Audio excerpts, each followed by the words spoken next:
하나님께서 이 시간 우리에게 주시는 말씀은 구약의 말씀 이사야 49장 14절로 17절입니다.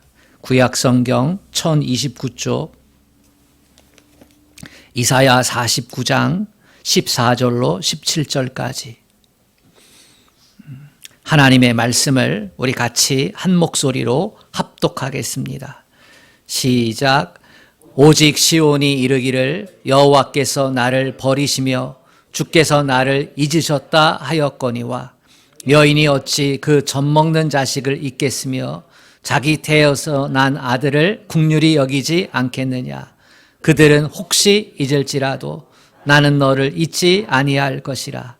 내가 너를 내 손바닥에 새겼고 너의 성벽이 항상 내 앞에 있나니 내 자녀들은 빨리 걸으며 너를 헐며 너를 황폐하게 하던 자들은 너를 떠나가리라.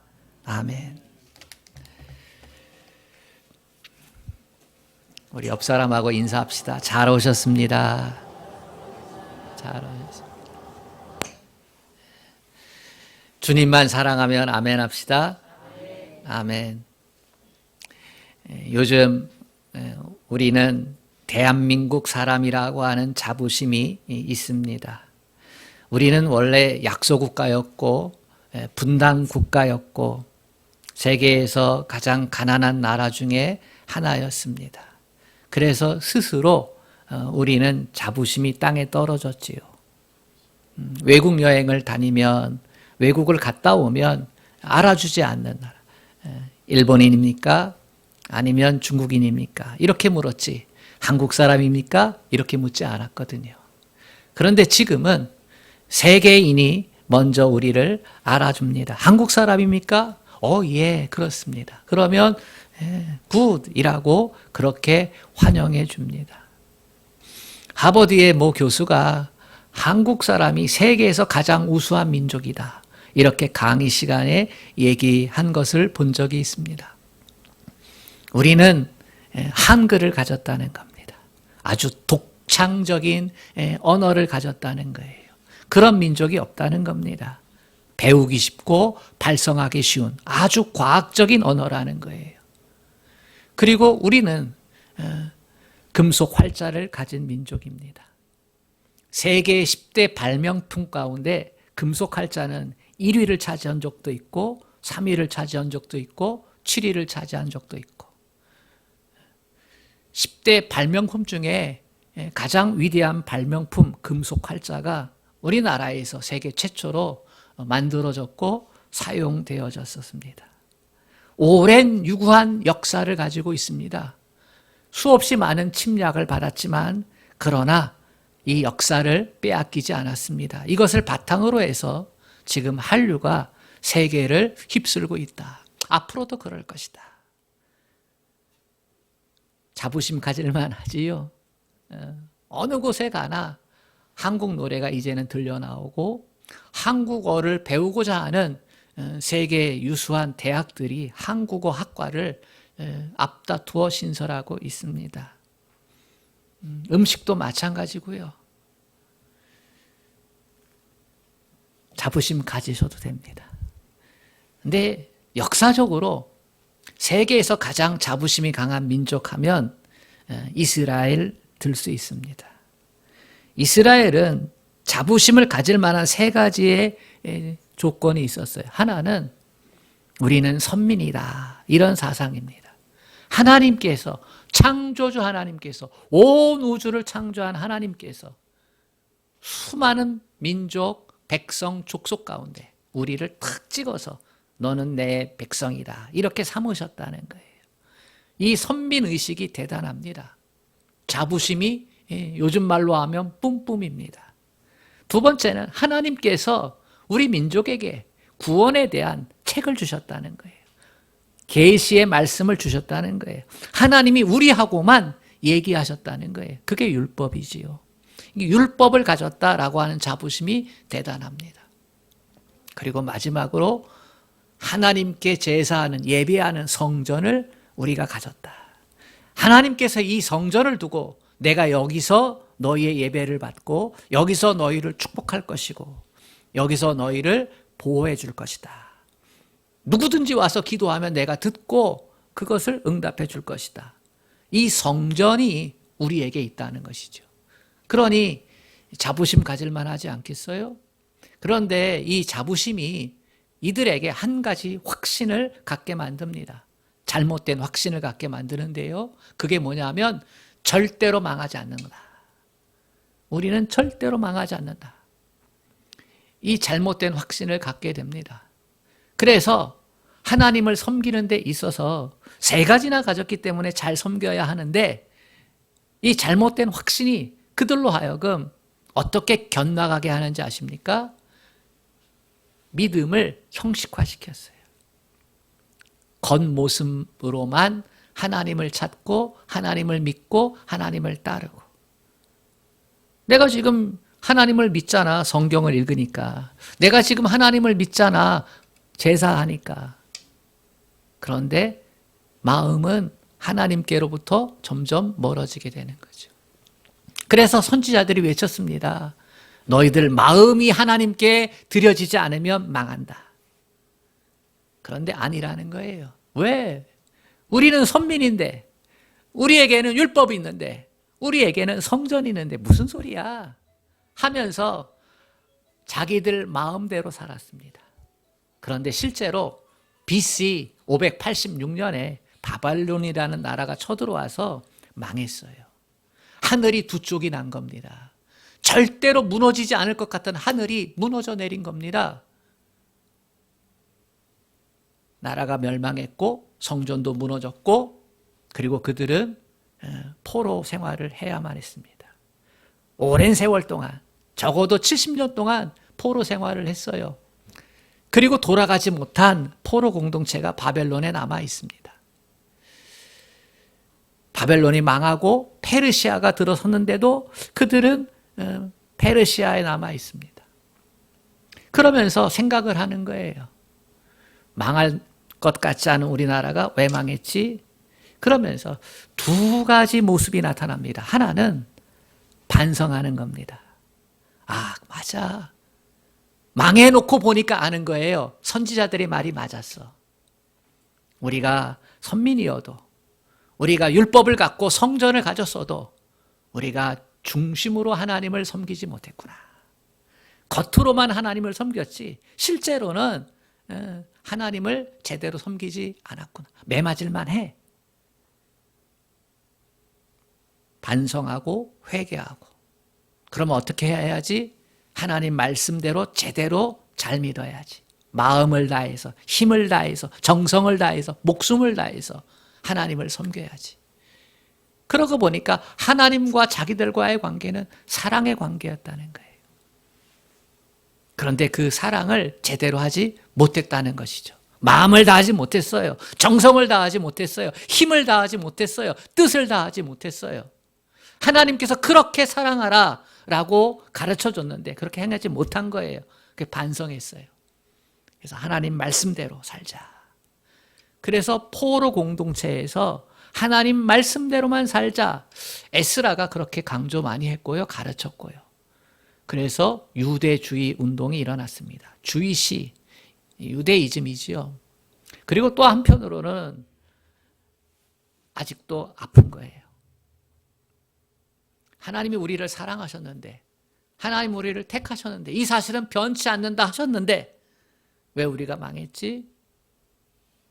아픈 거예요. 서글픈 거예요. 그래서 자기 연민에 빠집니다. 오늘 본문 49장에도 그 원망의 목소리가 비춰지는 것을 볼 수 있습니다. 14절에 오직 시온이 이르기를 여호와께서 나를 버리시며 주께서 나를 잊으셨다 하였거니와. 시온은 이스라엘 백성을 가리켜요. 그들은 여호와께서 우리를 버리셨고 여호와께서 우리를 잊으셨다. 이렇게 절망하고 있고 불만을 표현하고 있습니다. 자기들의 잘못을 깨닫지 못하고 오히려 원망하고 불평하는 모습은 자기 연민에만 급급한 모습이에요. 자기 연민에 빠지면 그러면 절망과 불평 가운데서 헤어나올 수가 없습니다. 우리 자신들의 삶을 들여다보세요. 나에게 감사가 있고 그리고 평안이 있는가? 아니면 나에게 원망이 있고 불평이 많은가? 원망과 불평이 많은 사람은요, 자기 연민에 빠져 있는 사람일 가능성이 많습니다. 자기 연민은 I am okay예요. 늘 I am okay. 자기가 잘못했음에도 불구하고 I am okay. 나만 불쌍해. 그렇게 되어지면 그 수렁에서 빠져나올 수가 없어요. 자기가 잘못한 것을 깨닫고 뉘우치고 반성할 줄 알아야 되는데 그렇지 못한 거예요. 한쪽에서는 반성하고 있는데 한쪽에서는 자기 연민에 빠져 있어요. 그래서 나만 불행한 것 같고 나만 힘든 것 같고 하나님이 나를 버리신 것 같고 나를 외면하고 있는 것 같고 그런 것입니다. 하나님은 결단코 우리를 버리시거나 외면하지 않습니다. 우리 생각으로 하나님이 나를 버리셨나? 이렇게 생각할 수 있을지 모르지만 그러나 실제로 하나님은 우리를 버리지 않습니다. 요셉이 형들의 미움을 받아서 구덩이에 버려졌다가 죽이지 말자 하는 형제의 말을 듣고 그들이 그래 그러면 어떻게 하지? 노예 상인들이 오는 걸 보고 팔아버리자. 그래서 애굽의 노예로 팔려가잖아요. 노예 생활을 합니다. 그때 힘들 때마다 이 요셉이 어떤 마음을 가졌겠어요? 하나님이 나를 버리셨나? 하나님이 나를 외면하고 계신가? 자기 꿈이 있잖아요. 하나님께서 꾸게 하셨던 꿈. 해와 달과 11별이 자기를 향해서 절을 하고 11개의 곡식단이 자기를 향해서 절을 하고 이거 하나님이 나를 귀한 존재로 삼으시려는 거구나. 이걸 알고 자라나는데 근데 형들이 자기에게 절하기는커녕 자기를 미워하고 팔아버려. 타국에서 어린 나이에 노예 생활하면서 하나님을 향한 원망과 한숨이 어찌 안 나왔겠어요. 그래도 정신 차리고 열심히 하려고 하는데 누명 써가지고요 감옥에 가잖아요.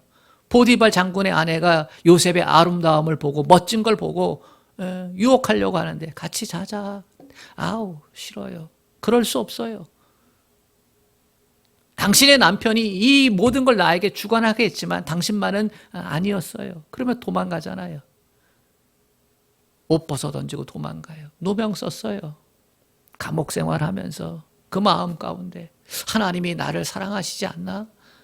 나는 하나님을 경외해서 유혹에 안 넘어갔는데 나는 믿음을 지키려고 했는데 나에게 이렇게 어려운 일이 생기지? 하나님이 나를 잊으셨나? 생각이 들겠어요? 안 들겠어요? 들겠지요. 그런데 나중에 깨닫습니다. 형들이 가나안 땅에 기근이 들어서 곡식 사러 총리가 된 자기 자신에게 찾아와서 자기가 요셉인 줄 모르고 엎드려가지고 자비를 구할 때 그때 요셉은 깨달아요. 하나님께서 내 가문을 구원하시려고 나를 먼저 애굽 땅에 보내셨구나. 비록 고난의 시간이었지만 나를 총리로 만들어서 가문을 구원하시려는 하나님의 손길이 있었구나. 하나님이 나를 잊은 게 아니구나. 하나님이 나를 버린 게 아니구나. 그거 깨닫게 되지요. 바벨론에서 포로 생활을 하고 있던 유다 백성들, 하나님이 우리를 잊은 게 분명하구나. 우리를 잊지 아니하셨더라면 어떻게 나라가 멸망할 수 있겠어? 생각했을 때에도 하나님이 결코 이스라엘을 잊으시거나 버리지 아니하셨다는 사실입니다. 사랑하는 성도 여러분, 하나님은 여러분을 잊으시지 않습니다. 버린 적도 없습니다. 신앙생활을 하다 보면 때때로 우리도 이스라엘 백성과 같이 하나님이 날 버리셨나? 더 이상 나를 사랑하지 않나? 이렇게 생각이 들 때가 종종 있습니다. 사람은 누구나 할 것 없이 무엇이 잘되고 형통할 때에는 하나님의 은혜라는 말을 곧잘 합니다. 그러나 뭐가 잘못되기 시작하면 힘든 일이 생기거나 수고하고 애썼는데도 불구하고 그 손에 유익이 없을 때, 오히려 손해가 막심할 때, 그때 하나님이 나를 버리신 건 아닐까. 하나님의 사랑을 의심하기 시작합니다. 어쩌면 이건 당연한 것입니다. 여러분만 그런 게 아니에요. 저도 그래요. 다윗도 그랬어요. 믿음 좋은 다윗도 하나님께서 자기 자신을 버리신 것 같고 떠나신 것 같고 이렇게 느낄 때가 있었다는 겁니다. 시편 1절에서 여호와여 어찌하여 멀리 서 계시며 어찌하여 환난 때에 숨으시나이까. 나는 지금 너무나 힘들고 어려운 상황인데 하나님이 곁에 안 계신 거예요. 멀리 서 계시는 거예요. 지금 내가 고난 가운데 환난 가운데 있는데 하나님이요 안 보여. 하나님이 보여야 힘을 얻고 새롭게 살 수 있는데 안 보여. 마치 어렸을 때 나보다 힘이 센 형하고 싸울 일이 있는데 옆에 아버지가 뒤에서 탁 서 있으면 어떤 힘도 나는데 그 위기의 순간에 안 보여. 그럼 싸울 힘이 사라지는 것처럼 하나님이 안 보여요. 다윗이 그것을 토로하고 있는 겁니다. 시편 22편 1절에서도 내 하나님이여 내 하나님이여 어찌 나를 버리셨나이까. 어찌 나를 멀리하여 돕지 아니하시며 내 신음소리를 듣지 아니하시나이까. 그런데 여러분, 정말로 하나님이 우리를 버리신 것입니까? 하나님이 정말로 우리를 향한 사랑을 끊어버리신 것입니까? 그래서 하나님이 나 몰라라 하셔서 우리의 삶이 이렇게 힘들고 어렵고 시련을 겪고 있는 것입니까? 성도 여러분, 하나님은 절대로 우리를 버리지 않고 있지 아니하십니다. 행여 어떠한 이유에서든지 만약에 하나님 나를 버리셨나? 나를 지금 돕고 계시지 않나? 이런 생각이 든다면 그것은 사탄 마귀가 속삭이는 겁니다. 하나님이 주시는 말씀이 아니에요. 그건 사탄 마귀가 하나님을 의심하게 하고 하나님을 신뢰하지 못하게 해서 나를 파멸로 이끌어가는 속삭임이다. 이렇게 생각하시기를 바랍니다. 아니면 하나님의 사랑을 제대로 알지 못하고 있는 나의 영적 지식의 부족함입니다. 하나님이 어떠한 분이신지 정확히 알지 못하는 영적 무지, 영적 지식의 부족함 때문에 하나님이 나를 사랑하지 않는구나. 하나님이 나를 버리지 않는구나. 아니면 하나님이 나를 사랑하신다 알고 있어도 그것이 머리에서만 머물고 있어서 체험되지 않아서 그렇게 하나님 앞에 부르짖고 있는지 모르겠습니다. 오늘 본문에서 이 사실을 더욱 실감 있게 말씀하고 있는 것이 있습니다. 내가 너희를 잊지 않았고 내가 너희를 사랑하고 있다. 이 영적 지식을 깨닫게 하기 위해서 이사야 선지자는 두 가지의 비유를 우리에게 말씀하고 있습니다. 여러분이 힘들고 어려운 상황 가운데서 하나님이 나를 안 사랑하나? 나는 구원받은 백성이 아닌가? 나는 하나님 앞에 잊어버린 존재가 되었나? 이러한 의심이 생긴다면 오늘 말씀을 잘 귀담아 들으시길 바랍니다. 아니라는 거예요. 두 가지 비유인데요. 첫 번째 비유는 태에서 난 아들을 사랑하는 어머니의 비유입니다. 15절에 보면 여인이 어찌 그 전 먹는 자식을 잊겠으며 자기 태에서 난 아들을 긍휼히 여기지 않겠느냐. 그들은 혹시 잊을지라도 나는 너를 잊지 아니할 것이라. 우리가 할 수 있는 최고의 사랑 가운데 가장 큰 사랑은 모성애입니다. 자식을 향한 어머니의 사랑. 어느 날 창조주가 천사에게 너 세상에 내려가서 가장 아름다운 것, 가장 귀한 것 3가지를 가져와라 그랬대요. 천사가 가가지고 보니까 꽃이 너무나 아름다운 거예요. 와, 너무나 아름답다. 그 다음 천사는 이렇게 보고 그러니까 또 아름다운 것이 눈에 띄는 거죠. 아, 보석이 너무나 아름답고 예쁜 거예요. 영롱하니까 무지개 빛깔이 빛을 발할 때마다 새롭게 변화하면서 야, 너무나 아프다, 예쁘다. 근데 한 천사는 뭐가 가장 귀할까? 뭐가 가장 아름다울까? 그러다가 어머니 품 안에 안겨있는 아기 그 모습을 보면서 모성애가 가장 아름답구나. 그게 가장 귀하구나. 모성애만큼 아름다운 사랑이 없는 겁니다. 최고의 사랑이지요. 이 사랑을 뛰어넘는 인간의 사랑은 없습니다. 그런데 하나님이 우리를 사랑하는 그 사랑은 이 최고의 사랑을 뛰어넘는다는 것입니다. 어머니의 자식 사랑이 인간에게서 최고의 사랑임은 분명하지만 그러나 때때로 그것이 지켜지지 않을 때가 있다는, 그것이 병들 때가 있다는 거예요. 성경에 보면 사마리아 성이 적군에게 포위를 당했어요. 사마리아 성은 점령하기가 쉽지 않은 성인데 그래서 적군이 포위하고 물자를 공급하는 걸 막았지요. 오랜 시간이 지나면서 그 성에 먹을 게 떨어지는 거예요. 그래서 심지어는 전쟁 물자인 말까지 잡아먹는 거예요. 근데 그것도 사라져 버렸어요. 배가 너무 고프면 사람은 이성이 마비가 됩니다. 미쳐버리는 거죠. 그래서 개 중에 어린아이를 가진 두 아주머니가 서로 속삭이는 거예요. 우리 가위바위보 해가지고 진 사람 그 아이를 오늘 삶아먹고 또 견디다 못하면 그 다음에는 네 아이 삶아먹고 그러자. 이런 일이 정말 있었을까? 이렇게 우리가 의심하겠지만요. 상식적으로 도저히 일어날 수 없는 일이겠지만 그러나 요즘에도 뉴스를 접하다 보면 어찌 인간이 저럴 수 있나? 어떻게 저렇게 악할 수 있나? 그러한 뉴스를 들을 때마다 인간이 짐승보다 못할 때가 있구나.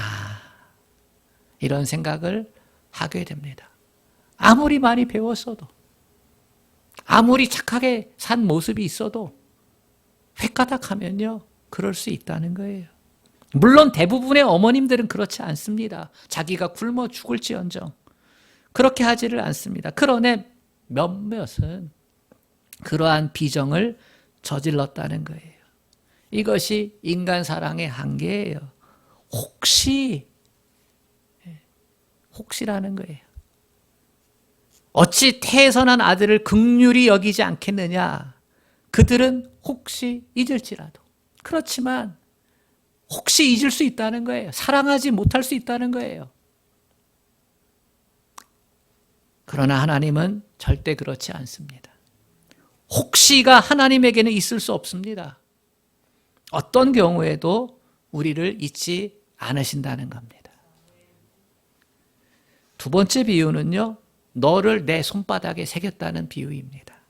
16절에 보면 내가 너를 내 손바닥에 새겼고 이렇게 말씀하고 있습니다. 예전에 중요한 거 기억하려고 손바닥에 기록한 적이 있습니다. 메모지가 없어가지고 손바닥에 사람 이름과 전화번호 이런 거 적은 적이 있어요. 근데 땀나거나 또는 이렇게 살다 보니까 시간이 지나가지고 그게 사라져 버렸어. 그래서 곤혹을 치른 적이 있습니다. 그래가지고 그 다음에는 손바닥이 아니라 손목 안쪽으로 적었죠. 근데 그것도 지워져가지고 어려움을 겪은 적이 있습니다. 여행지에 가보면요, 나무에다가 칼로 새겨서 누구하고 사랑 이렇게 한 거 보시죠. 심지어는 유적이라든지 바위에도 새겨놓은 적이 있어요. 잊지 말라고. 그렇죠? 잊지 않도록 하기 위해서 노력하는데요. 근데 그것도 세월이 지나면 사라집니다. 하나님은 우리를 얼마나 생각하시는가? 하나님이 우리를 손바닥에 쓰셨다 이렇게 기록하지 않고 손바닥에 새겨 넣었다 이렇게 말씀하고 있습니다. 하나님이 손이 어디 있겠어요? 이 말씀은 우리가 이해하기 쉬운 인간적인 표현으로 하나님의 사랑을 말씀하고 있는 겁니다. 이 말씀의 첫 번째 의미는 너는 내게 가장 소중한 존재라는 사실입니다. 요즘 핸드폰에 이름 저장을 하는데 가장 소중한 사람은 단축번호로 1번 이렇게 저장을 합니다. 단축번호 1번은 가장 사랑하는 존재라는 거예요. 가장 믿을 수 있는 존재, 가장 소중한 존재. 그죠? 하나님이 우리를 손바닥에 새기셨다 하는 이 말씀은 하나님에게 있어서 우리가 가장 소중한 존재라는 사실입니다. 손은 가장 가까이에 있는 거잖아요. 내 눈이 보기에 가장 가까이, 가장 쉽게, 가장 편하게 볼 수 있고 확인할 수 있고 사용할 수 있는 것. 그러니까 손은 나하고는 도저히 떨어질 수 없는 위치죠. 하나님께서 발바닥에 새겼다 이렇게 하지 않고요. 손바닥에 새겼다. 언제든지 볼 수 있게, 언제든지 확인할 수 있게 우리가 하나님 앞에서 그런 존재라는 사실입니다. 우리를 향한 하나님의 사랑 표현이에요. 내가 너희를 얼마나 사랑하고 있는지 알아? 나 안 잊었다니까. 나 너희를 버리지 않았다니까. 이것에 대해서 우리에게 확인해 주려고 손바닥에 새겼어. 이게 하나님이 우리를 향한 사랑의 표현 방식이에요. 사랑 고백이에요. 소중하다는 거죠. 지금은 네가 힘들어서 그렇지. 아니야. 나는 너를 사랑해. 이렇게 말씀하시는 거예요. 손바닥에 새겼다는 이 말씀은 결코 잊지 않고 버리지 않겠다는 말이에요. 새겨진 것은 오랜 세월이 지나도 잘 사라지지 않잖아요. 하나님은 오랜 세월이 지난 후에 이 말씀을 글자 그대로 실천했어요. 바위에 새겨진 것, 수천 년 지나면 사라지지 않을까요? 그런데 하나님의 손바닥에 새겨진 것은요, 사라지지 않았어요. 예수님이 십자가에 달려 돌아가셨을 때 예수님의 양손에 못이 박혔잖아요. 그 못자국은 우리를 사랑하시는 하나님의 사랑의 표현이에요. 우리를 잊지 않고 계시는 하나님의 약속이 성취된 모습이에요. 지난주 부활절을 지내고 한 주 동안 새벽 기도하면서 주님의 십자가의 고난과 부활의 은혜를 가슴속에 되새김질을 했어요. 부활의 은혜 가운데 있지만 우리의 삶에는 아직도 아픔이 있고 아직도 해결되지 않은 문제가 있고 걱정과 염려거리가 있으니까. 그치요? 그래서 스멀스멀 올라오는 거예요. 하나님의 축복이 나에게서 떠났나? 하나님의 손길이 나에게서 다른 곳으로 옮겨졌나? 그런 생각이 들잖아요. 속상할 때마다. 그때 되새김질 되어진 주님의 손바닥에 새겨졌다는 이 말씀이 떠오른 거예요. 십자가에 주님이 못 박히셨던 그 손가락, 그 못자국, 그거 생각하면서 아, 그래. 오래전에 예수님 못 박히시기 전에 적어도 800년 전에 이사야 선지자가 불안하고 원망하고 그랬던 자기 연민에 빠졌던 이스라엘 백성들에게 야, 너희는 내 손바닥에 새겨진 존재야. 이거 확인해 주셨는데 맞아. 나는 하나님의 손바닥에 새겨진 존재지. 하나님이 나를 결코 지금도 잊지 않고 계시지. 여러분, 이 은혜가 있기를 축복합니다.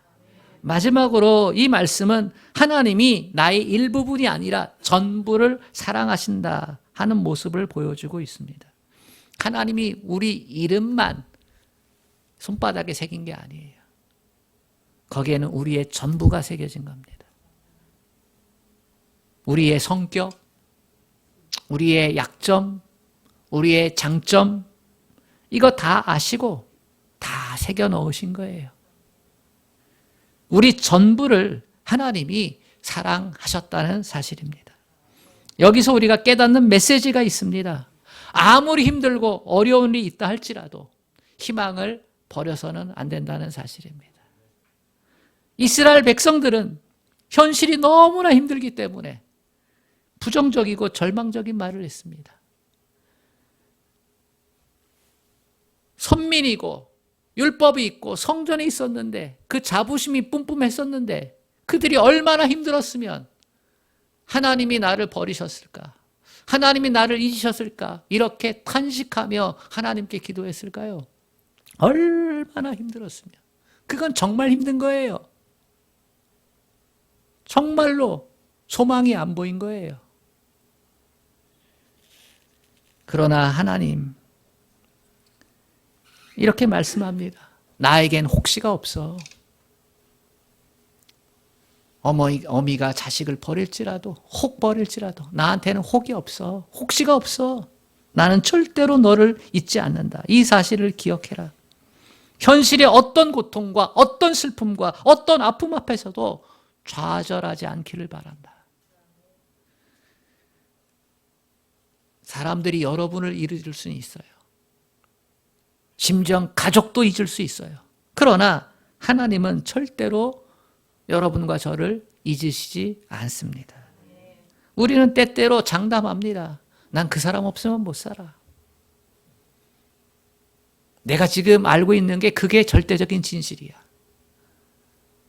그러나 그것도 깨지잖아요. 깨지잖아요. 우리에게 있어서 절대적인 건 없어요. 그러나 하나님에게는 절대적인 게 있어요. 하나님에게는 절대적인 사랑이 있어요. 여러분 이 영적 지식이 있기를 축복합니다. 하나님에게는 절대적인 게 있어요. 만약에 하나님의 절대적인 사랑을 믿지 못하면 우리의 미래는 닫히고 우리에게는 희망이 없어질 겁니다. 그러나 하나님을 끝까지 붙잡고 나가면 내가 하나님의 손에 새겨진 존재라는 사실, 하나님의 사랑을 지금도 받고 있다는 사실, 이것을 믿어 의심치 않으면 절망이 희망으로 바뀌고 죽음이 생명으로 바뀌는 역사가 일어날 줄로 믿습니다. 사랑하는 여러분, 하나님에게 있어서 가장 소중한 것은 저와 여러분입니다. 이 사실을 믿고 다시 믿음이 회복되고 삶이 회복될 수 있기를 주님의 이름으로 축복합니다. 아멘. 하나님 아버지, 주님의 부활이 있었지만 아직도 우리의 삶에는 엄연한 현실적 아픔과 고통, 하나님 풀어지지 못한 문제들이 있습니다. 사탄 마귀가 스멀스멀 우리로 하여금 하나님의 사랑을 의심하게 하고 부활의 능력을 의심하게 하고 십자가 복음의 능력을 가지지 못하게끔 속삭입니다. 하나님, 하나님의 손바닥에 새겨진 이름, 그 약속을 실천하시려고 예수님을 십자가에 못 박게 한 줄로 믿습니다. 아버지의 사랑은 결코 변하지 않습니다. 하나님에게서 1번 단축키는 우리입니다. 하나님 이 사실을 믿고 다시 희망을 갖게 하시고 다시 믿음이 회복되게 하여 주옵소서. 다시 십자가 복음 앞에 서게 하여 주시옵소서. 예수님의 이름으로 기도합니다. 아멘.